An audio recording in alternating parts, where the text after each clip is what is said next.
그 땅을 전라도라 이름한 지 1000년. 그 땅에서 나고 자란 소설가는 지난 1000년을 거슬러 여행을 떠납니다.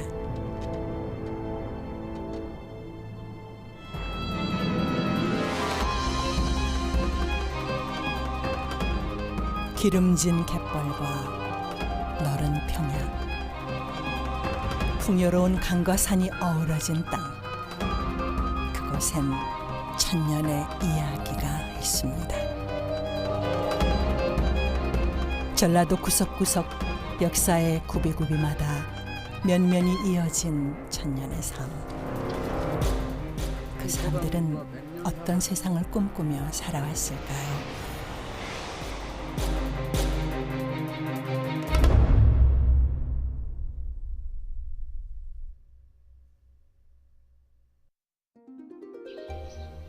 전라남도 장흥. 그곳에 한승원 작가가 살고 있습니다. 장흥은 그의 고향입니다. 그에게 고향은 작품의 모태이자 글감의 원천입니다.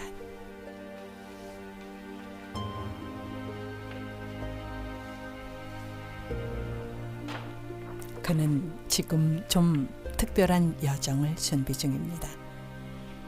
영산강 강줄기를 따라 전라도 1000년의 의미를 찾아보기로 했습니다.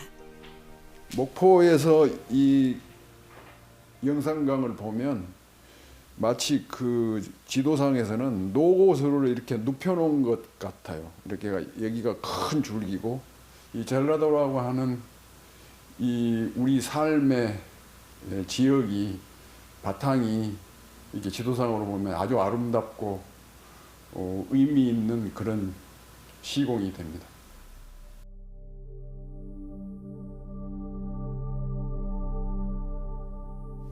강은 그 땅의 손금 같은 운명줄이다. 강이 대지의 문화와 문명을 만들었고 풍성하게 양생했다. 강이 흐르듯 시간도 흐르고 바람도 흐른다.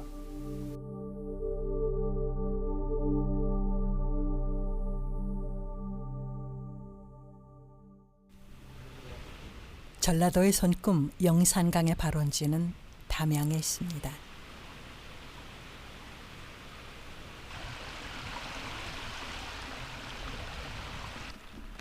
담양 출신인 고재종 시인과 동행합니다.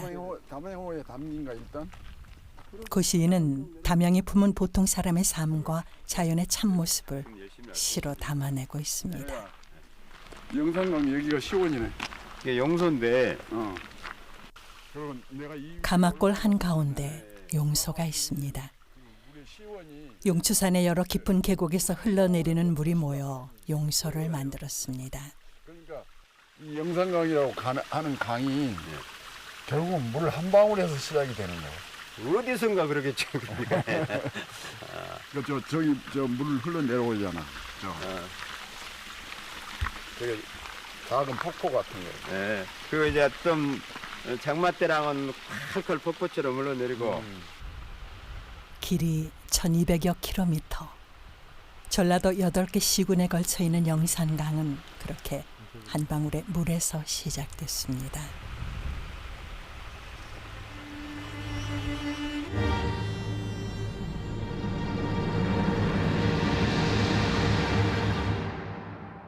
저기 저 청산을 감고 도는 한 줄기 녹수는 송백수양 천해주는 무슨 사연 품어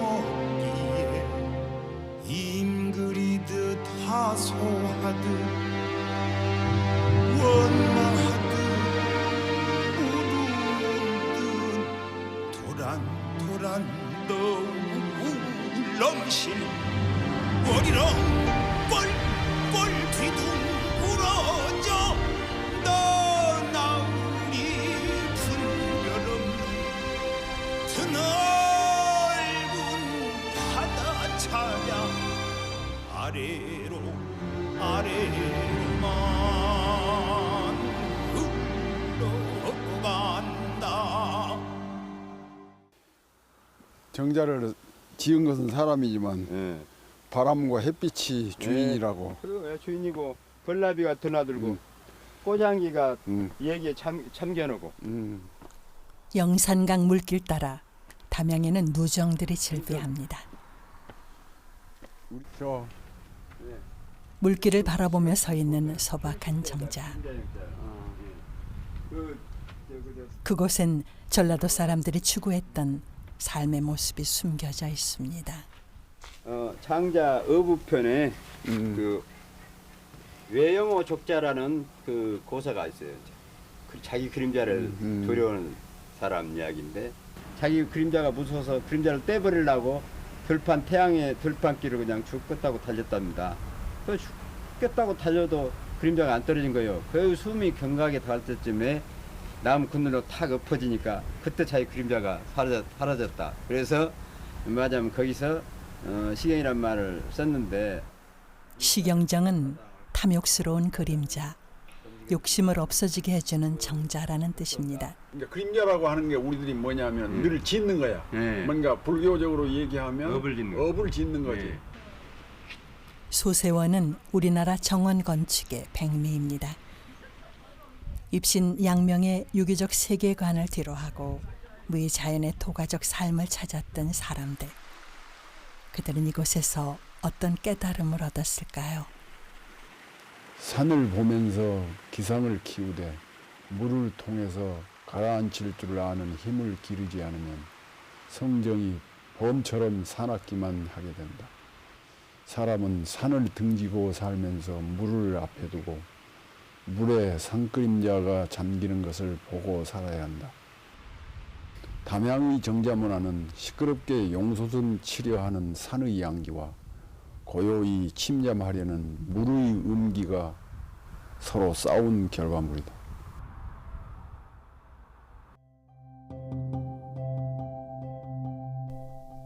담양의 누정들은 한때 100여 개 넘게 있었습니다.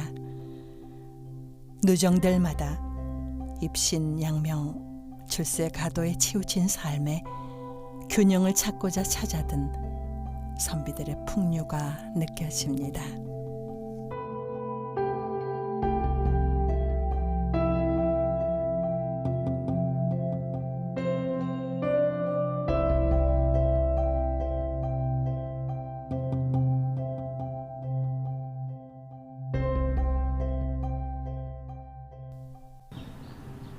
담양이 풍류의 고장이었다면 장성은 호남 성리학의 고장입니다.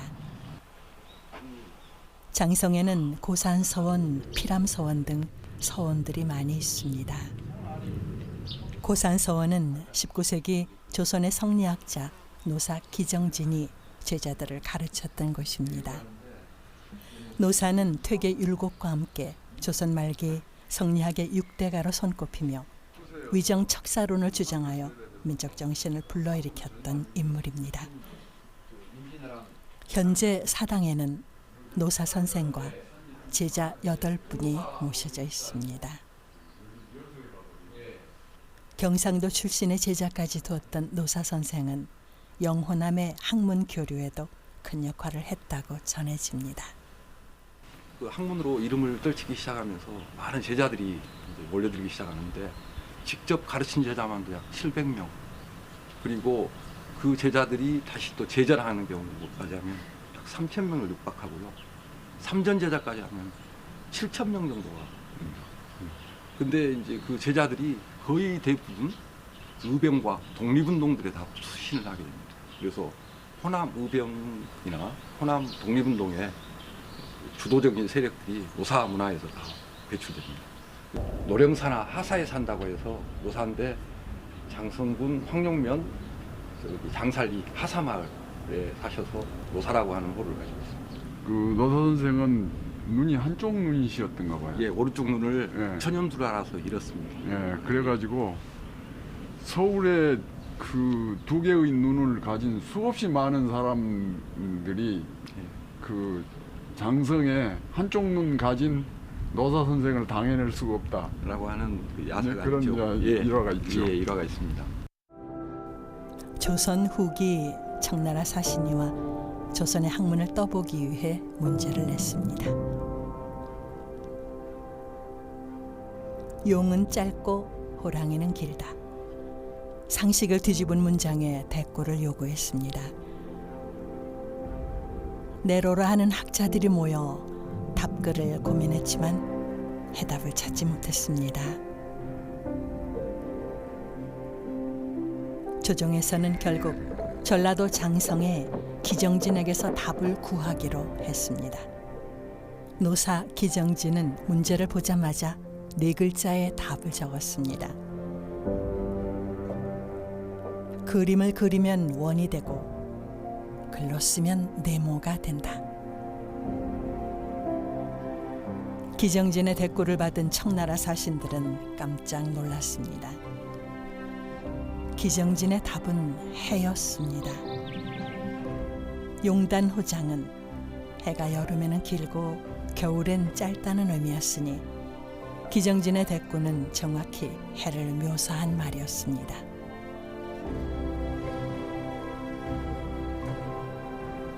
그 일 이후 사람들은 서울 장안의 10,000개의 눈들이 장성의 1개의 눈만 못하다 했습니다. 노사 기정진의 일화는 전라도 사람들이 품고 살아온 자부심의 대표적 실예입니다. 장성에 와서는 학문 자랑하지 말라는 말이 있습니다.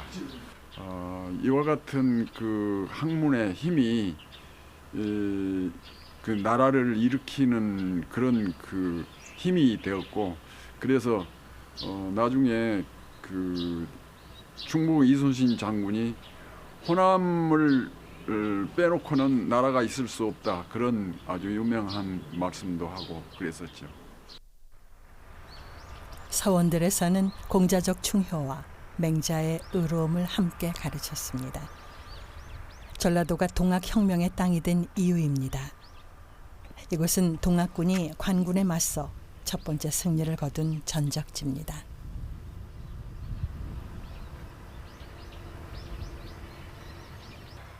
이 탑은 죽창을 형상화해 놓은 거예요. 그리고 그 밑에 있는 것은 닭장태인데 요즘으로 치면 그 전차 같은 것이죠. 저 속에 들어가서 이렇게 밀고 가면은 총탄이 튀기고 그래가지고 일종의 무기로서 활용했던 건데.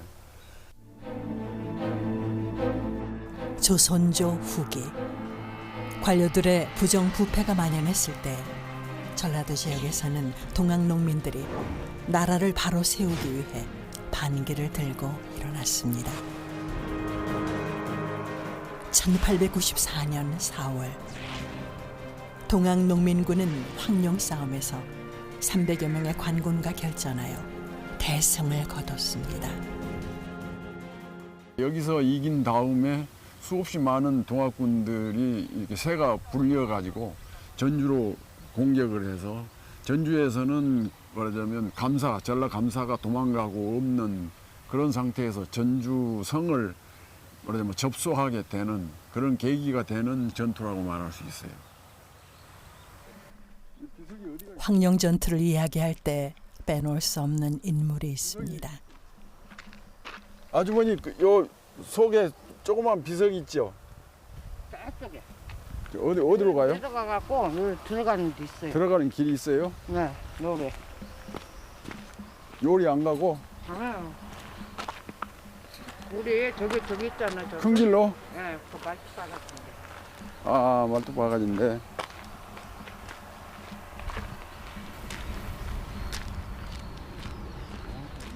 그렇게 감나무 밭을 한참 지나고 나서야 비석이 눈에 들어왔습니다.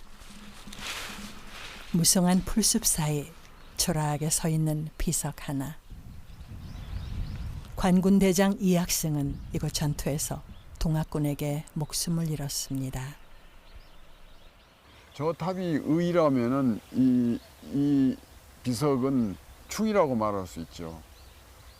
그런데 그 어느 한쪽이 옳고 어느 한쪽이 그르다 이렇게 섣부르게 판단해 버리는 것은 그 역사상으로 보면 그 가치를 잘못 평가한 거라고 저는 생각합니다.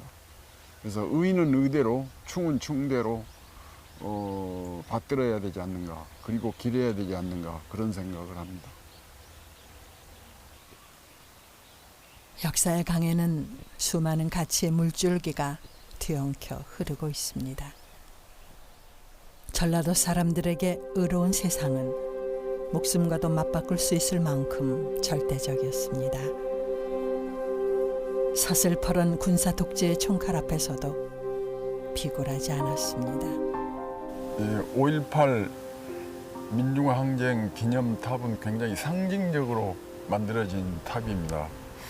양쪽 이렇게 기둥은 우리 전통 사찰에서 쓰는 단간 제주처럼 만들었고, 그 속에 굉장히 큰 알을 속에다가 품게 만들었는데, 그러니까 이 알은 이 시조새의 알처럼 언젠가는 그 부화해가지고 날개치고 날아서 수없이 많은 빛의 새가 될 것이다, 그런 의미를 지니고 있죠.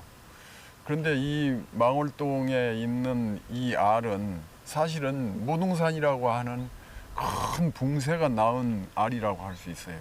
그럼 무등산은 어떤 산인가 하면 전라도 광주 지방의 가장 중심에 있는 산으로서 말하자면 전라도의 모든 기운을 모은 그런 그 산이라고 말할 수 있습니다. 길의 선두는 스스로 길을 찾고 감돌아가네.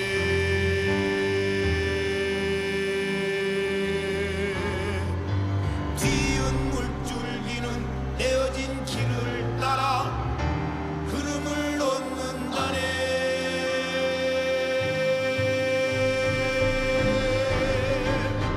가다가 잠시 암벽을 만나 돌아가거나 웅덩이에 잠깐 되기도 하지만 그것은 그저 흐름의 한 끝이고 꺾인 게 아니라네. 멈춘 것도 아니라네. 도용당당 도도한 물결의 흐름은 끝이 난 게 아니라네.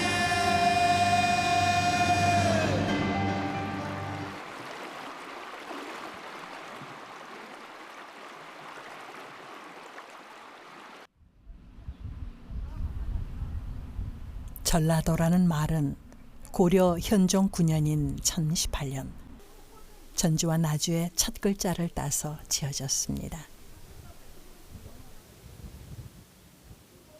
전라도라고 할 때 그 말은 전주에서 나주로 가는 길입니다. 그러니까 전주에는 관찰사가 있고 나주에는 이 금성관을 지키고 있는 목사가 있었어요. 그러니까 전라도를 이렇게 다스리는 그 세력권이 전주를 중심으로 하고 이쪽은 나주를 중심으로 했다는 그런 얘기입니다. 풍수지리가 한양과 비슷해 나주는 작은 한양으로 불렸습니다. 나주성을 그 흔히 철옹성이라고 이야기하죠. 역사적으로 삼별초난 때도 함락되지 않았고 동학혁명 때도 동학군들이 그 몇 차례 그 접수를 하려고 했지만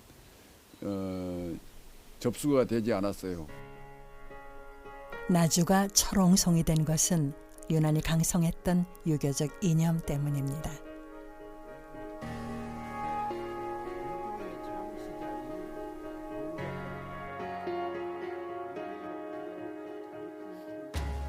지방향교로는 대성전이 이렇게 큰 것은 대한민국에 어디를 가도 없습니다. 그리고 또 구전으로 내려온 말입니다마는 대성전, 나주향교 대성전을 지을 때 벽토를, 벽에 바르는 흙을 공부자의 고향인 곡부에서 갖다가 발랐다고 하는 설도 있습니다. 시대의 변화에도 아랑곳하지 않고 꿋꿋이 자신만의 가치를 지켜낸 사람들. 이걸 합족 또는 모치자 취족 그러는데 반드시 오른발을 먼저 올리고 고개를 숙이고 이렇게 합해서 갑니다. 마구 못 갑니다. 이것이 성경을 표현하는 방법입니다. 예와 도를 중요시하는 우직함이 작은 한양이고자 했던 나주의 자부심입니다. 대성전이나 향교나 다른 모두 서원이나 사당은 정면을 바라보고 오른쪽을 동이라하고 왼쪽을 설하는데 가운데는 중문이라 그럽니다. 독립서출하는 것이 우리 호남 문화입니다. 그리고 중앙은 신문이라 그래서 사람은 못 다닙니다. 제사 지낼 때는 제수하고 축은 중문으로 들어갑니다. 이제 들어가서 기리 오십시오.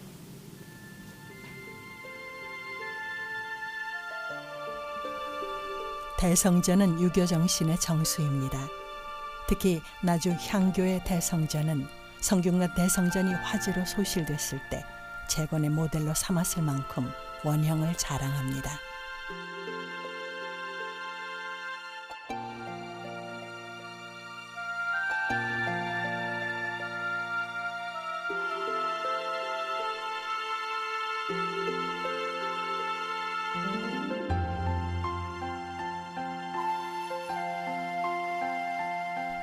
대성전은 유교의 창시자 공자를 비롯해 공자의 제자인 사성과 송나라 육현, 우리나라 18연의 위패를 모신 제례의 공간입니다.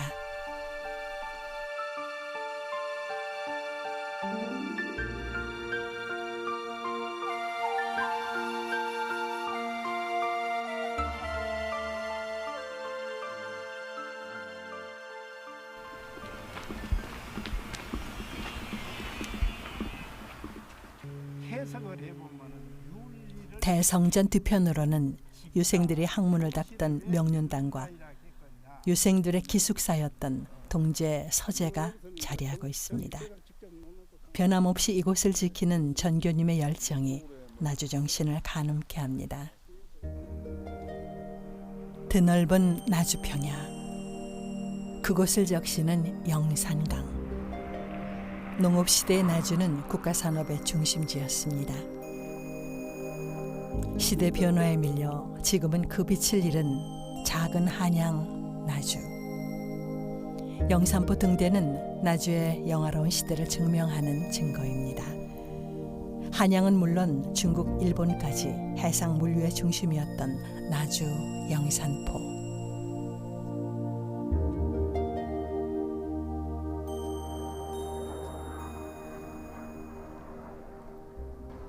영산포는 전라도의 대표 음식 홍어의 집산지이기도 합니다. 흑산도에서 영산포까지 100길로 2달이 걸리던 시절, 냉장 시설이 없던 고깃배에서 홍어는 먹기 좋게 삭혀 영산포에 도착했습니다. 지금도 전라도 사람들의 잔치상엔 곰 삭힌 홍어가 필수입니다.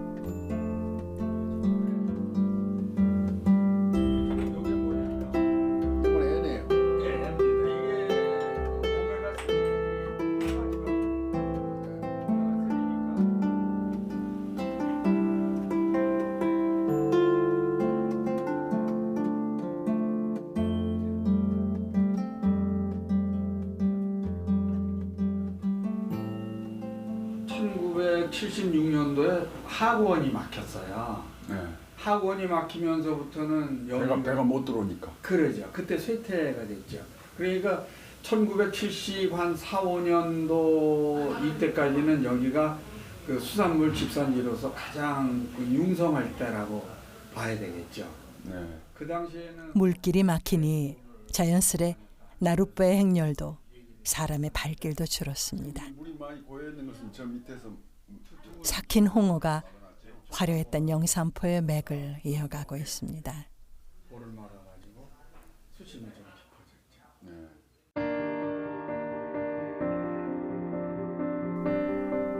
강물을 따라 다시 길을 나섭니다. 영산강은 나주 평야를 적시며 이 땅의 백성들을 먹여 살렸고, 때로는 역사의 경랑 속에서 사람들과 함께 펄럭이며 힘차게 흘렀습니다. 영산강의 수많은 새강의 줄기들이 전라를 감싸고 흐릅니다. 영산강 줄기를 따라 북쪽으로 올라가면 섬진강으로 이어집니다. 팔공산에서 발원한 섬진강은 전북과 전남을 잇는 생명의 길입니다.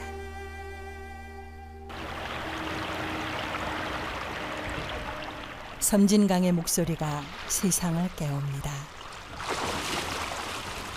강은 언제나 생명들로 넘쳐납니다. 자연과 사람을 이어주고 사람과 사람을 이어주는 소통의 공간.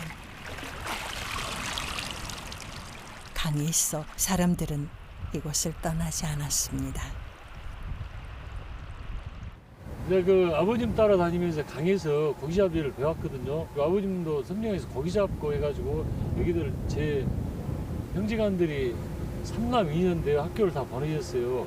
그리고 그 자식인 저도 고기 잡아가지고 애기들 저는 애기가 셋입니다. 근데 학교 대학교까지 지금 대학생이 둘인데 대학을 다 보내고 저도 예나 지금이나 보면 이 강 자체가 어머니의 품속과 내지는 사람들의 어떤 놀이터 역할을 이쪽 그 강가상에 산 사람들이 했던 것 같습니다. 지금도 그것은 마찬가지고요. 깊고 높은 지리산 자락에도 아침이 왔습니다. 강과 산, 들과 바다를 두루 갖춘 전라는 풍요의 땅입니다. 사계절 풍경이 다르듯 지역마다 자연이 선물한 풍요도 다 다릅니다.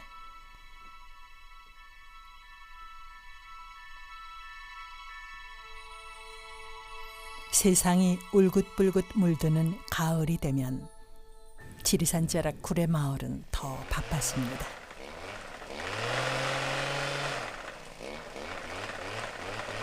구례, 우리나라에서 처음으로 산수유가 자란 지역으로 알려져 있습니다.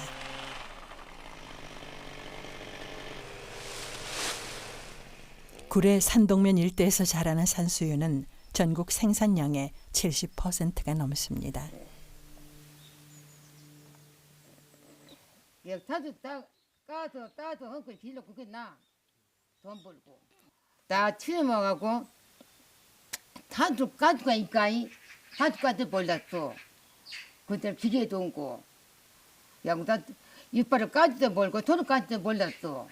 나 엄마가 그래. 아야 타도 이렇게 까봐라이. 어머니 나 타도 까지 몰라요. 나 치료하고 타도 까지로 아이가 이거 그랬어. 아 그런지 나 이제 그렇게 까라고 갖다주더만. 산수유 붉은 알 아래는 할머니의 곱디고 온 청춘이 들어 있습니다.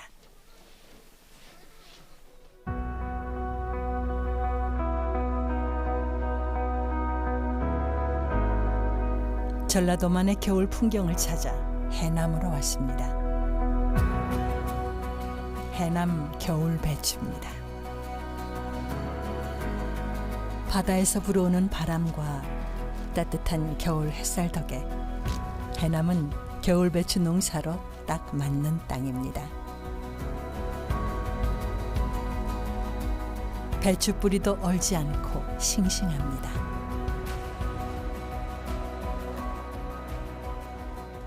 대한민국의 약 한 70%가 겨울 배추가 해남에서 나가고 있어요.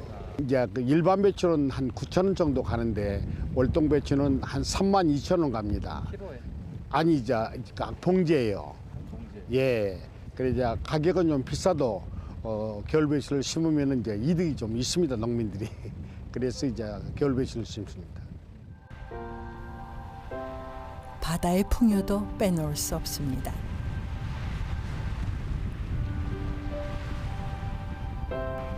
전라도는 전국에서 가장 많은 섬과 해안선을 갖고 있습니다.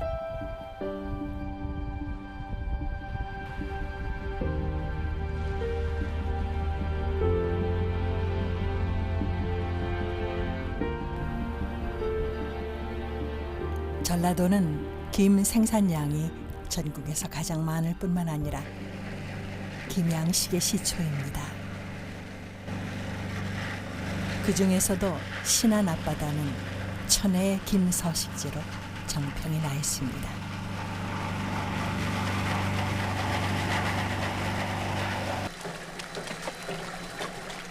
오래전부터 김 양식을 해온 이유이기도 합니다.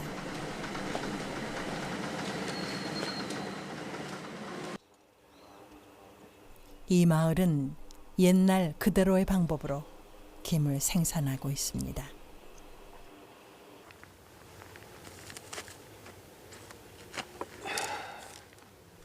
온전히 햇볕에 말리는 김이기에 날씨가 도와줘야 합니다.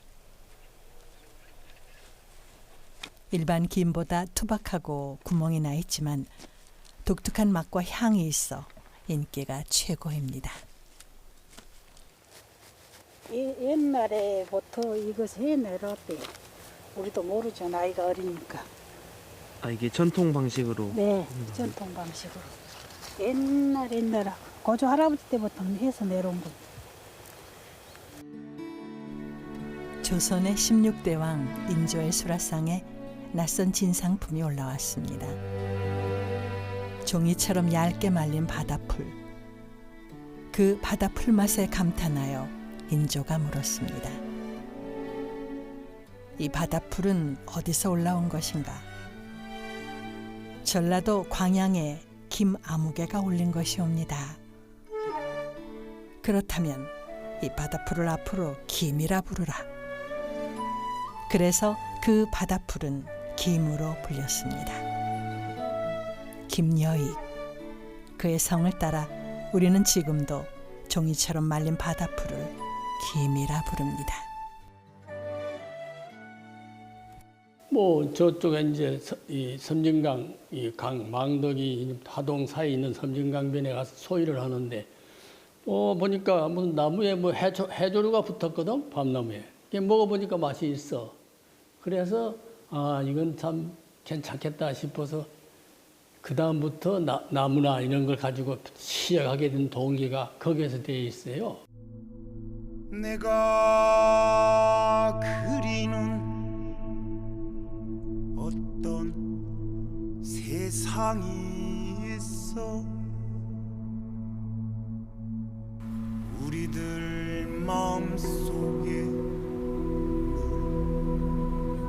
품고 사는 세상. 이 나라 이 땅 머물다간 다정했던 이들 지으려 애쓰던 세상. 다가올 날에도 티끌처럼 많은 이들 짓고 또 지으려 애쓴 세상.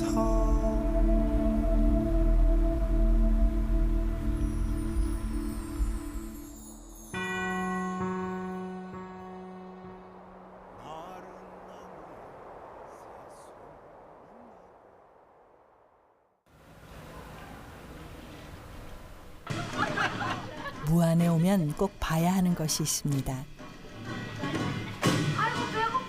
단막극 품바입니다. 천사천 거지대장의 일대기를 연극으로 올린 품바는 광주 민주항쟁이 일어난 이듬해 무안에서 처음 공연을 했습니다. 역사의 격동기를 산 민초들의 고단한 삶을 해학적이면서도 상징적으로 형성화시킨 공연. 시골 마을에서 시작된 품바는 5천여 회 공연을 하며 한국 기네스북에도 올랐습니다.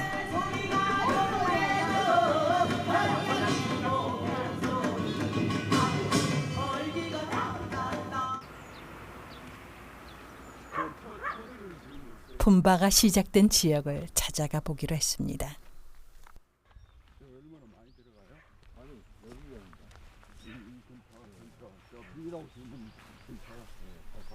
이곳이 품바의 배경이 된 천사촌이 있던 자리입니다.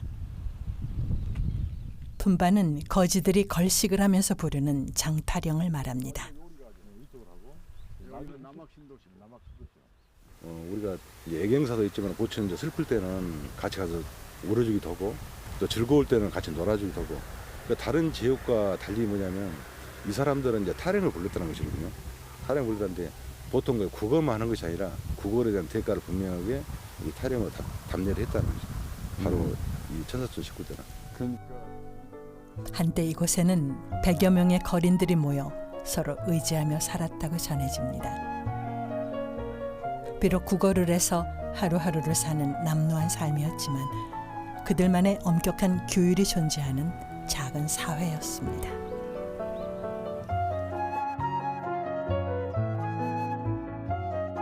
그들의 삶을 고스란히 담아 희곡 작가 김실아가 역사적인 연극을 만들었습니다.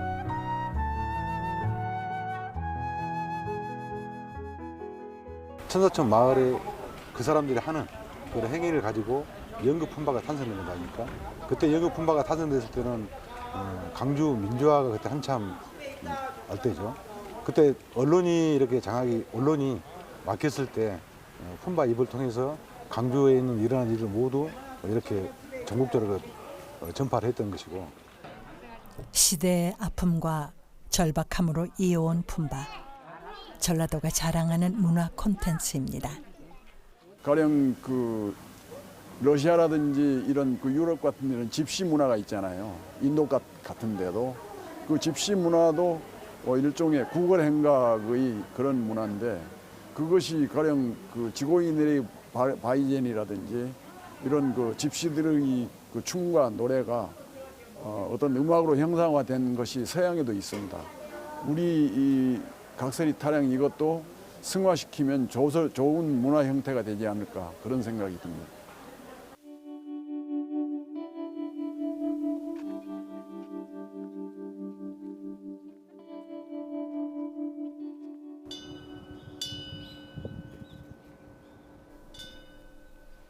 해남 대흥사 일지암에서는 한 달에 한 번 향기로운 만남이 있습니다.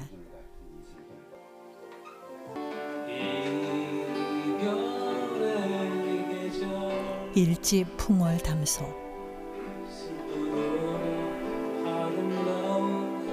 노래와 시와 차가 어우러진 시간입니다. 눈빛을 보고 깃들이는 정면이 되네.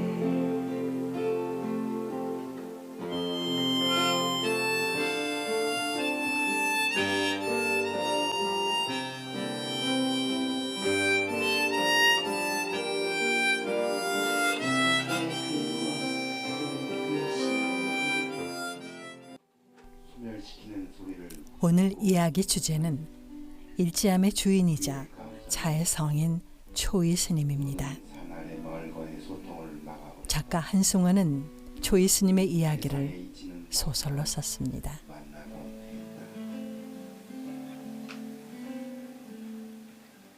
왔다 가면 그저 나가지 이래 급하게 왕천객이 되었는가 무정하고 야속은 사람아. 함께 모여 앉아 시와 노래와 담소를 나누며 서로를 위로하고 격려하는 향기로운 만남의 자리. 전라도 사람들이 이어온 천년의 풍경입니다. 어느 날 서재에 가서 일을 하는데 옆집 그 도석연 잡종이 꽝꽝 짖더라고요. 온 그 골짜기가 쩡쩡 울려요. 근데 저놈이 대관절 무엇을 보고 짖는 걸까? 어떤 어둠 속에 들어있는 어떤 형상을 보고 짖겠죠. 그런데 돌려서 생각해 봤어요. 아, 나는 지금 무엇을 향해 짖고 있나? 세상의 어둠을 향해 짓고 있나, 내 속에 들어있는 어떤 어둠을 향해 짓고 있나, 그러한 개는 왜 짓는가, 그 얘기를 생각했고, 그리고 지금 가제입니다. 제목을 이제 붙여보는 일인데, 오메 벌써 멍수 등대가 보인다네. 굴다던 멍수어미 밀물에 몸이 잠겨. 멍수야 멍수야 애타게 부르다 용왕님 곁으로 떠나간 멍수 등대 세 바퀴를 돌면 강물은 흘러 바닷물이 된다네. 전라도 300리 물길 구비마다 87 지천 계곡마다 이야기 보따리 풀어놓고 바다로 간다네. 금세 다시 돌아와 용서의 한 방울 물이 되리라. 강물이 되리라.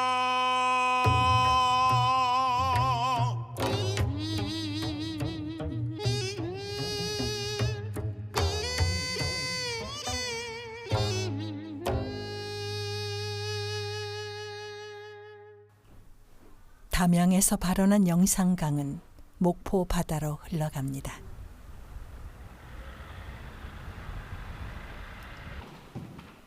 목포는 대한민국의 대표적인 근대 도시입니다. 1900년대 초 일본은 목포를 식민 지배의 거점 도시로 신도시 건설을 추진했습니다. 국도 1호선이 목포에서 시작됐고 신의주까지 가는 기차가 이곳에서 출발했습니다.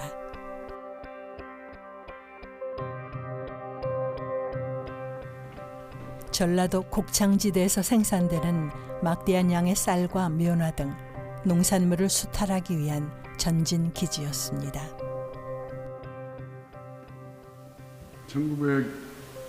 그러니까 이 개항되기 이전에 목포는 조그만 250가구밖에 안 되는 어촌이었는데 일제 감경기에 들어와서 일본인들이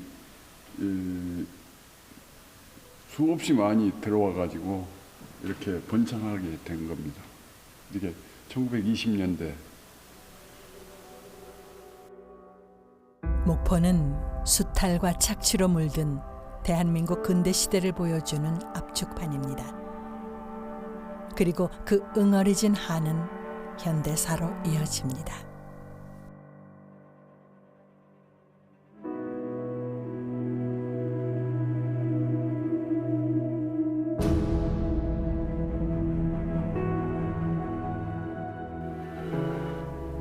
목포의 정치인 김대중은 한국 현대사에 빼놓을 수 없는 강줄기입니다.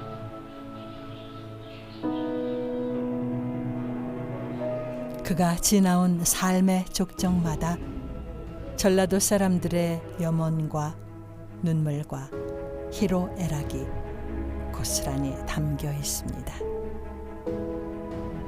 그것은 어쩌면 근대의 목포가 차곡차곡 쌓아놓은 응어리의 분출인지도 모릅니다.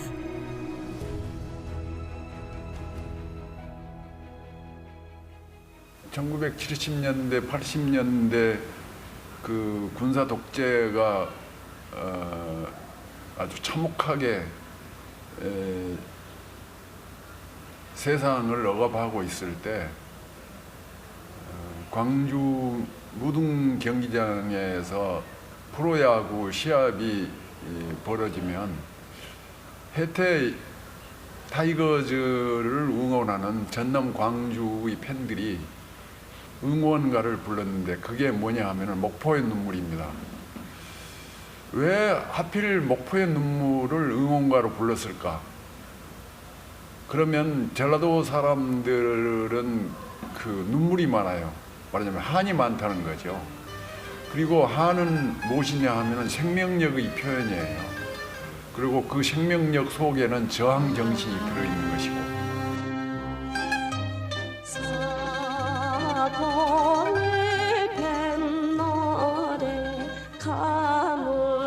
전라도의 손금 영산강은 천년의 이야기를 풀어놓고 바다로 흘러갑니다. 강물이 바다를 휘돌아 다시 한 방울의 강물이 되듯 천세를 누린 이름 전라도. 그 이름은 이제 새로운 천년의 긴 여정을 시작하고 있습니다. 아롱 처진 옷자